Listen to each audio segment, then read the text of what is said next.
Hey everybody, Brandy here. I want to talk about a relationship concept called the Four Horsemen, and these are things that you shouldn't do in an argument. So I'm a clinical counselor. I just graduated. My last day was like 2 weeks ago, and my parchment is in the mail. Um, to do with relationships, you really want to keep the lines of communication open, especially during an argument. And unfortunately, people do resort to kind of some really mean behaviors. And so I'm going to talk about what disrespect looks like in a conversation and an argument. One of the four horsemen is called criticism. So, if we criticize our partner, let's say I said, somebody is lazy because they didn't do the other half of the work that day or something like that. Maybe they criticize me. The problem with criticism is that it opens up the conversation to the other four horsemen to be used in these conversations. So it just opens up a lot of disrespect, and we don't want that. Let's say that somebody did criticize me and say, hey, you know what? I was really saying that I was really lazy. I could, be like, hey, you know what? I'm going to admit that it probably looked like I was lazy. Maybe I didn't sleep that well that night. Um, or maybe, I didn't want to do the work. Like just taking responsibility for what people blame you for in the argument, it can really help and go a long way to kind of opening up a conversation about the issues and solving those issues.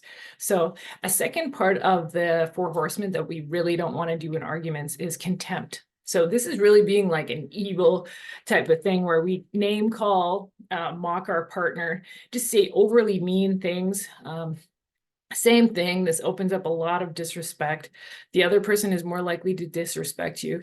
It's just not a good look. So the third part of the Four Horsemen is defensiveness. And so, like I said, if there's some name calling, some contempt, some criticism, definitely people are going to get defensive. And that's really not a way to have these conversations that we need to have. So defensiveness is going to look like, say somebody said I was acting lazy that day. I'm like, I'm not lazy, you're the lazy one. So it'd be like a turnaround of this conversation where somebody's blaming me and I'm turning it around and blaming them. And all of these things, like I said, definite predictor of the end of the relationship. We want to avoid that as much as possible. The last one that is a very important one to not do because it's super destructive in a relationship is called stonewalling. So let's say I was having an argument with my partner on the phone. Perhaps they shut off their phone and I don't hear from them for 3 hours. The problem is it's a very scary time and anxiety driving, like wondering where your partner is, what they're doing.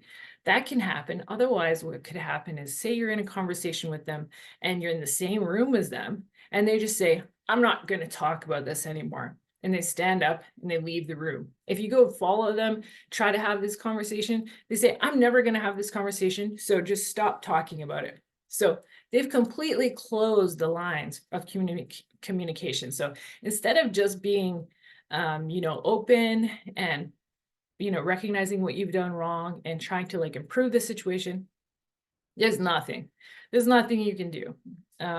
It's just complete close off of communication. And some partners do this over and over and over and over again. And they don't have an avenue to fix things because in everyday life, they avoid talking about those fights from the past and those issues from the past. And then when they do argue, it gets shut down and nothing gets solved. So this can cause a snowball effect of problems for a relationship. Yeah, I guess I just wanted to review those so that people could take a look, realize that maybe some of the things that they do naturally in a relationship argument would be so destructive and could really be an ending of your relationship in essence. So, okay, well, check out my other videos and peace out.